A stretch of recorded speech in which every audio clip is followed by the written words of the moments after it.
Dirut RSUD Indramayu, Deden Boni Koswara mengungkapkan sejumlah fakta baru dalam kasus SH, 22, pria yang makan sebanyak 70 paku di Kabupaten Indramayu. Kisah SH ini diketahui viral dan menjadi sorotan publik, apalagi kondisi kesehatan dari SH sendiri justru diketahui baik-baik saja.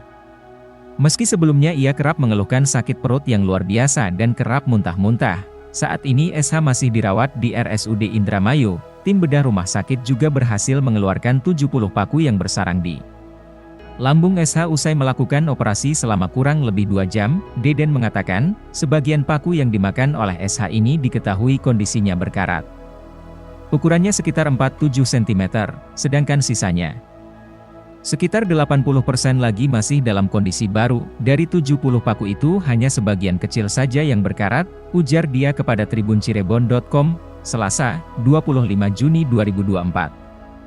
Deden dalam hal ini belum bisa memastikan paku yang berkarat tersebut apakah sudah berkarat saat dimakan atau justru berkarat saat berada di lambung, mengingat kebiasaan aneh SH yang kerap memakan benda-benda seperti jarum dan paku ini. Deden menyampaikan, dari 70 paku itu, sebanyak 69 diantaranya ditemukan bersarang di lambung. Dan 1 paku lainnya ada di usus halus. Selain itu, tim medis juga menemukan jarum pentul di dalam tubuh SH. Kebiasaan aneh SH yang kerap memakan paku dan jarum pentul ini karena kondisi kejiwaannya. SH yang merupakan ODGJ tersebut sudah melakukan kebiasaan tersebut 1 tahun terakhir. Uniknya, walau terbilang berbahaya, dari hasil pemeriksaan medis, mulai dari mulut, tenggorokan, hingga lambung sama sekali tidak ditemukan adanya tanda-tanda infeksi. Update terbaru, Dr. Rahmat tadi juga sudah melakukan visit. Secara umum kondisi fisiknya baik, ujar dia. Makan paku ini. Jadi update terbaru, Dr. Rahmat tadi pagi melakukan visit atau kunjungan ke pasien, kondisi fisiknya secara umum baik. Dan juga dari hasil pemeriksaan laboratorium dan penunjang lainnya juga baik juga. Alhamdulillah. Dok, itu katanya pakunya ada yang berkarat ya dok ya? Ya, dari 70 yang ada itu hanya sebagian kecil sih yang berkarat, tapi sebagian besarnya itu adalah yang masih kelihatan baru.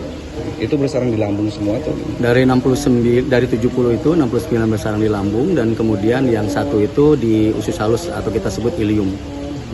Ada infeksi nggak sih dok dari dalam? Nah ini yang dari eksplorasi yang dilakukan dari mulai mulut, tenggorokan sampai ke lambung itu tidak ditemukan ada tanda-tanda infeksi.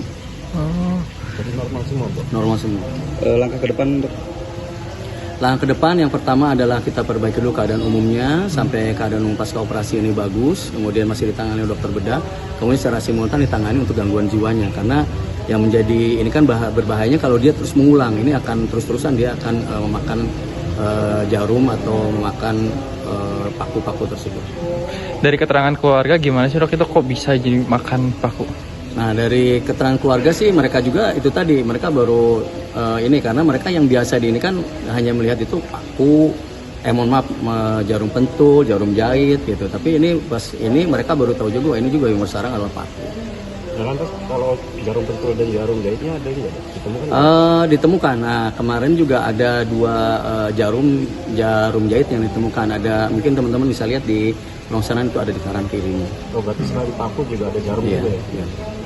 Katanya pasien ngaku kebal dok, itu gimana sih ceritanya? Iya, jadi itu termasuk schizophren ya atau gangguan kejiwaan yang di situ ada waham namanya, jadi waham kebesaran. Jadi dia merasa bahwa dia itu merasa kebal, jadi dia ada halusinasi untuk disuruh oleh perempuan ya untuk aduh kamu udah kebal coba makan aja.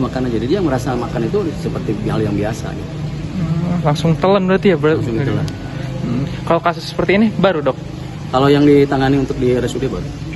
Dok, kalau orang normal sendiri 1 tahun makan paku itu gimana? Harusnya sih pada kasus-kasus ini sih secara normal ya yang disebutkan oleh medis itu bisa membahayakan karena dia bisa sifatnya korosif, dia bertemu di asam lambung dan kemudian juga dia akan membuat lubang atau bolong di lambungnya atau di ususnya. Apa bisa bertahan sama 1 tahun dok kira-kira kalau orang normal? Nah itu lagi 70 paku.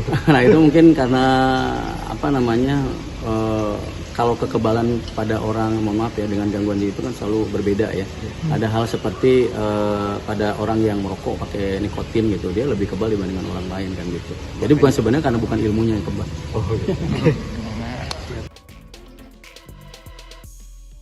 Jangan lupa like, subscribe, dan share ya.